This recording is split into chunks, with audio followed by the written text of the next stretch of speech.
بسم اللہ الرحمن الرحیم۔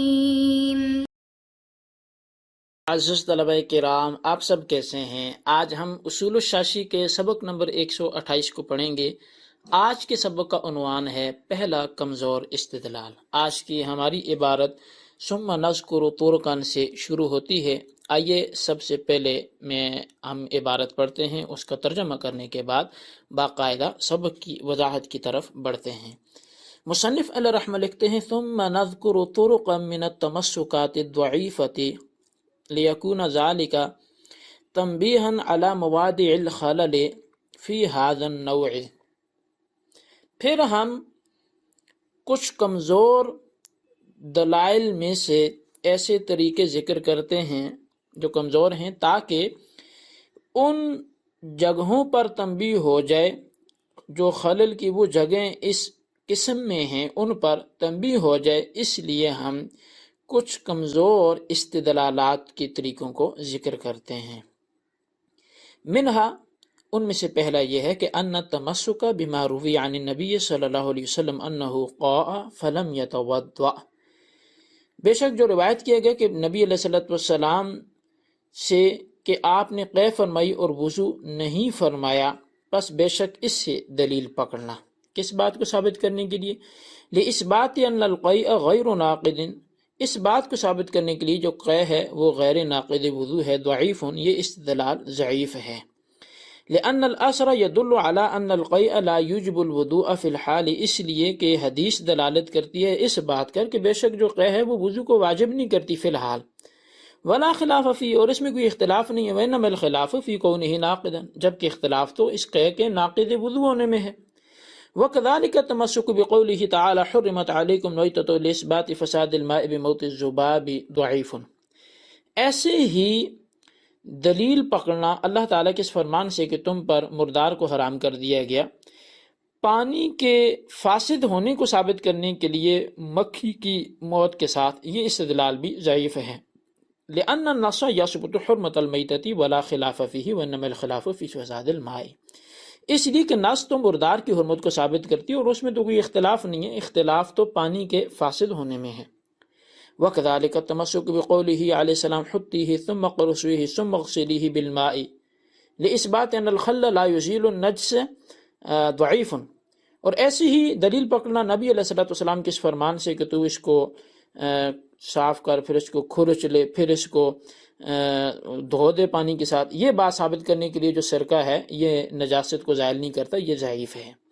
لأن الخبر يقتضي وجوب غسل الدم بالماء فيتقيد بحال وجود الدم على المحل، اس لیے کہ خبر تقاضا کرتی ہے خون کے دھونے کو پانی کے ساتھ یہ واجب کرنے کا، پس یہ محل پر خون کے موجودگی کی حالت کے ساتھ مقید ہوگا۔ ولا خلاف فیہ، اور اس میں تو کوئی اختلاف نہیں ہے۔ وإنما الخلاف فی طہارت المحل بعد زوال الدم بالخل، پس بے شک تو اختلاف محل کی طہارت میں ہے سرکے کے ساتھ خون کو زائل کرنے کے بعد۔ وكذلك التمسك بقول علیہ السلام فی 40 شاة لإثبات عدم جواز دفع القیمة ضعیف لأنه يقتضي وجوب الشاة ولا خلاف فیہ وانما الخلاف فی سقوط الواجب بأداء القیمة، اور ایسی ہی نبی علیہ السلام کی حدیث سے استدلال کرنا کہ 40 بکریوں میں ایک بکری ہے، اس بات کو ثابت کرنے کے لیے کہ قیمت کے دینا کا جائز قرار دینا یہ صحیح نہیں ہے، اس لیے کہ یہ تقاضا کرتا ہے بکریوں کے وجوب کا، اور اس میں کوئی اختلاف نہیں ہے۔ اختلاف تو قیمت کی ادائیگی کے ساتھ واجب کے ساقط ہونے میں ہے۔ جی طلبہ کرام، یہ ہمارے آج کے سبق کی عبارت اور اس کا ترجمہ تھا۔ آئیے اب اس کی کچھ وضاحت کرتے ہیں۔ مصنف علیہ الرحمہ نے اس سے پہلے نصوص کی مراد کو پہچاننے کے صحیح طریقے بیان کیے ہیں، اب یہاں سے کچھ غلط طریقوں کو بیان کریں گے کہ جن کی وجہ سے استدلال کمزور ہوتا ہے اور مسائل میں اختلاف پیدا ہوتا ہے۔ ان میں سے جو پہلا طریقہ ہے کمزور استدلال کا، وہ یہ ہے کہ قے ناقض وضو ہے یا نہیں۔ احناف کے نزدیک قے ناقض وضو ہے، جبکہ امام شافعی کے نزدیک قے ناقض وضو نہیں ہے، یعنی قے سے وضو نہیں ٹوٹتا، احناف کے ہاں ٹوٹ جاتا ہے۔ امام شافعی کی دلیل یہ ہے کہ نبی علیہ السلام نے قے فرمائی اور وضو نہیں فرمایا۔ مصنف کے جواب کا خلاصہ یہ ہے امام شافعی کے حوالے سے کہ اس حدیث سے یہ استدلال کرنا نہایت کمزور ہے کہ ناقض وضو نہیں ہے، کیونکہ حدیث کیا ہے، نبی علیہ السلام نے کیا فرمائی، وضو نہیں فرمایا۔ اب اس سے یہ ثابت کرنا کہ کیسے وضو ہوتا ہی نہیں ہے، یعنی لازمی نہیں ہوتا، یہ غلط ہے، کیونکہ حدیث میں یہ تو ہے کہ قے فرمانے کے بعد نبی علیہ السلام نے وضو نہیں فرمایا، اس میں فی الحال وضو کرنے کی نفی ہے، لیکن ناقض وضو نہ ہونے کا ذکر نہیں ہے۔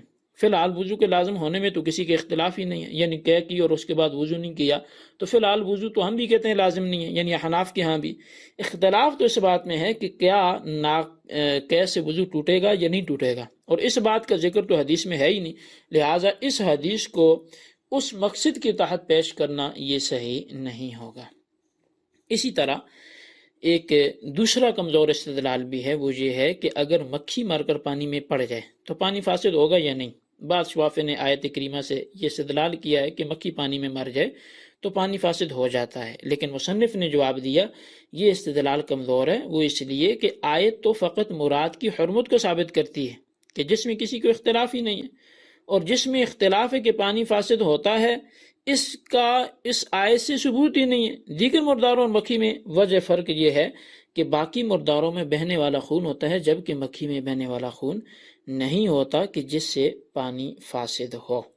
اسی طرح اب تیسرا کمزور استدلال وہ یہ بیان کیا کہ اگر سرکہ سے خون کو زائل کیا جائے تو کیا وہ محل پاک ہوگا یا نہیں ہوگا۔ اب امام شافعی نے نبی علیہ السلام کی حدیث سے استدلال کیا کہ اگر سرکہ سے خون زائل بھی ہو جائے تو بھی محل پاک نہیں ہوگا، یعنی جہاں خون لگا تھا وہ جگہ پاک نہیں ہوگی۔ وہ حدیث یہ ہے کہ حضرت اسماء بنت ابی بکر صدیق رضی اللہ تعالی عنہما حضور صلی اللہ تعالی علیہ وآلہ وسلم سے انہوں نے دریافت فرمایا کہ خون کس طرح پاک کروں، تو نبی علیہ السلام نے فرمایا کہ پہلے اسے رگڑو، پھر اسے کھرچو، پھر اسے پانی سے دھو ڈالو۔ لیکن مصنف نے اب اس کا جواب دیا، کیونکہ یعنی یہ شوافی کی حمایت میں حدیث تھی، بظاہر انہوں نے اس سے استدلال کیا کہ سرکے سے جو ہے وہ خون کو صاف نہیں کیا جا سکتا، تو مصنف نے جواب یہ دیا کہ یہ استدلال کمزور ہے، حدیث کا تو تقاضا یہ ہے کہ خون پانی سے پاک ہو جاتا ہے، تو اس میں کسی قسم کے اختلاف ہی نہیں ہے، کیونکہ نبی علیہ السلام نے فرمایا پہلے رگڑو، پھر اسے کھرچو، پھر اسے پانی سے دھو ڈالو۔ اب پانی سے دھو ڈالنے سے یہ تو مطلب پتہ چل گیا کہ اگر پانی سے دھو گے تو خون اسے پاک ہو جائے گا، اور اس میں تو کسی کو اختلاف نہیں ہے۔ اختلاف تو اس بات میں ہے کہ اگر سرکے سے خون صاف ہو جائے تو وہ محل پاک ہوگا کہ نہیں، اس بارے میں تو حدیث میں کوئی ذکر ہی نہیں ہے، بلکہ جس طرح پانی جو زائل کرنے والی چیز ہے اسی طرح سرکہ بھی زائل کرنے والی چیز ہے، تو لہٰذا جیسے پانی سے پاک ہو سکتا ہے، یعنی خون کو صاف کر کے وہ جگہ پاک ہو سکتی ہے، ایسے ہی سرکے کے استعمال سے بھی وہ جگہ پاک ہو سکتی ہے۔ تو بہرحال یہاں بھی اگر غور کیا جائے تو حدیث میں جس چیز کا ذکر ہے اس چیز میں اختلاف نہیں ہے، جس چیز میں اختلاف ہے اس کا ذکر نہیں ہے، تو پھر اس کو ثابت کیسے کیا جا سکتا ہے۔ یہ تیسرا کمزور استدلال تھا۔ اب چوتھا کمزور استدلال جو مصنف علیہ رحمہ نے بیان فرمایا وہ یہاں سے بیان فرمایا وَكَذَلِكَ التَّمَسُّكُ بِقَوْلِهِ تَعَالَى علیہ السلام فی 40 شاۃ۔ اب نفس مسئلہ یہ ہے کہ اگر 40 بکریوں کی زکوٰۃ میں ایک بکری کی جگہ اس کی قیمت دے دی جائے، کیونکہ 40 بکریوں میں ایک بکری ہوتی ہے تو زکوٰۃ ادا ہوگی یا نہیں ہوگی۔ امام شافعی نے نبی علیہ السلام کے اس فرمان سے کہ 40 بکریوں میں زکوٰۃ ایک بکری ہے، استدلال یہ کیا کہ زکوٰۃ میں بکری کا دینا ضروری ہے، اس کی جگہ قیمت ادا کرنے سے زکوٰۃ ادا نہیں ہوگی۔ اب حدیث میں چونکہ 40 بکریوں میں ایک بکری ہے اس کا ذکر ہے، تو امام شافعی نے فرمایا کہ اب اگر ایک بکری کی قیمت دیں گے تو زکوٰۃ ادا نہیں ہوگی۔ مصنف فرماتے ہیں کہ یہ استدلال درست نہیں ہے، کمزور ہے۔ اس کی وجہ یہ ہے کہ حدیث اس بات کا تو تقاضا کرتی ہے کہ 40 بکریوں میں زکوٰۃ ایک بکری ہے، اس میں تو کسی کا اختلاف ہے ہی نہیں، مگر اختلاف تو اس بات میں ہے کہ اگر بکری کی جگہ اس کی قیمت دی جائے تو زکوٰۃ ادا ہوگی یا نہیں، اس کے متعلق یہ حدیث خاموش ہے۔